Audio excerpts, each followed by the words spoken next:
So imagine this. You've dedicated 30 years of your life to public service. You finally reach the finish line, completely ready for a peaceful, secure retirement, only to realize your actual financial survival is totally dictated by the unpredictable wild swings of the global stock market. That is a terrifying prospect, right?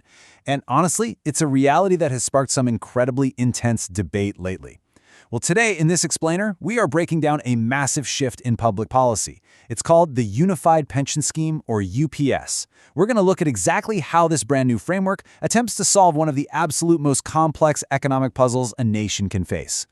Because it really all boils down to this fundamental question. How do we balance a government's very real, mathematically strict fiscal limits with a lifelong employee's absolute right to financial security in their final decades? This core economic tension right here is exactly what triggered the creation of the new pension architecture we're exploring today. We are looking at a real-world problem where millions of lives and literally billions in national budgets are directly on the line. Okay, here is our roadmap for today's explainer. First, we'll look at the retirement security dilemma. Second, we'll be unpacking the unified pension. Third, we'll compare OPS, NPS, and UPS. Fourth, we'll dive into the fiscal and social impact, and we'll wrap it all up with a concept mastery revision.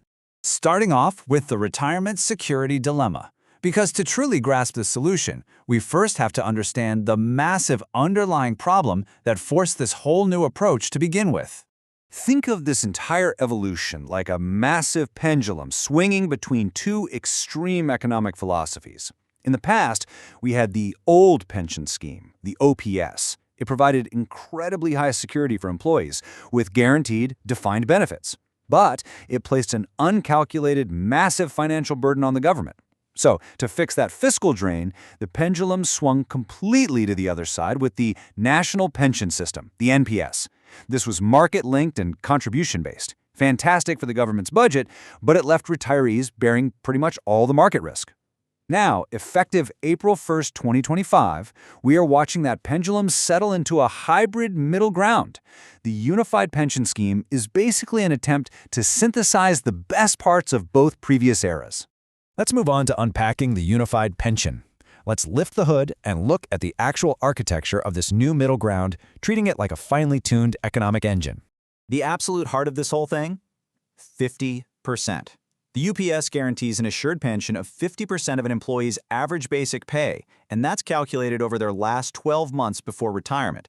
But there's a catch. To unlock this full 50% guarantee, an employee needs a minimum qualifying service of 25 years. If you are at fewer years, that amount just goes down proportionately. Still, it acts as a very defined, solid financial anchor in a sea of market uncertainty.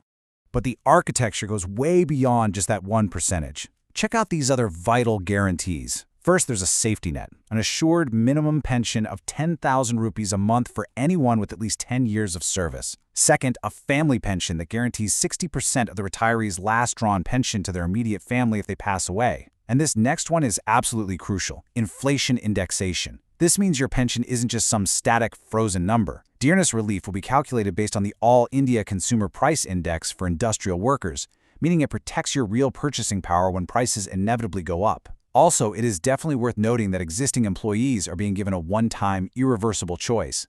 If they want to remain in the market-linked NPS, they totally can. Now let's talk about the superannuation payout process. Think of this as your retirement lump sum, completely separate from your monthly pension and your gratuity. Here is how the math works. You take 1/10 of your monthly emoluments, so that's basic pay plus dearness allowance, on the exact day you retire.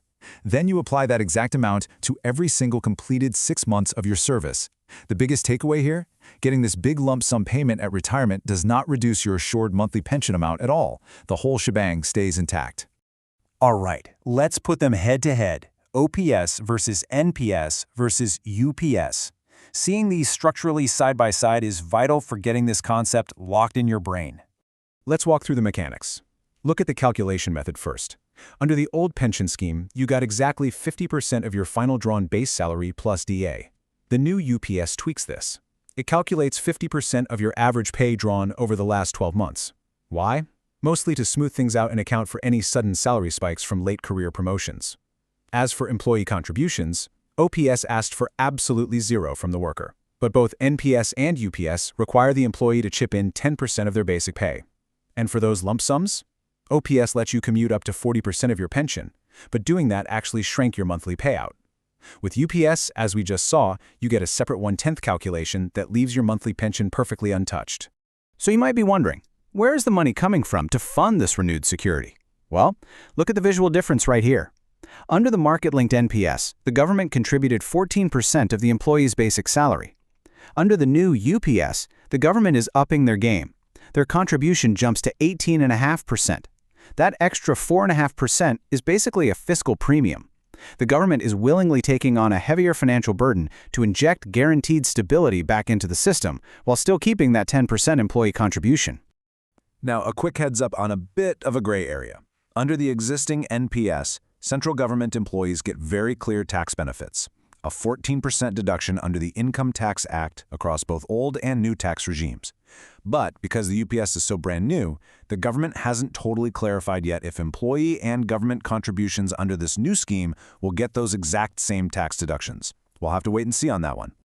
Let's zoom out now to the fiscal and social impact. What are the macroeconomic ripples and the real-world concerns surrounding the UPS? The single biggest macroeconomic risk here revolves around a concept called unsustainable liabilities. You know how it feels when a credit card balance grows faster than your actual paycheck? That's exactly what economists worry about on a national scale.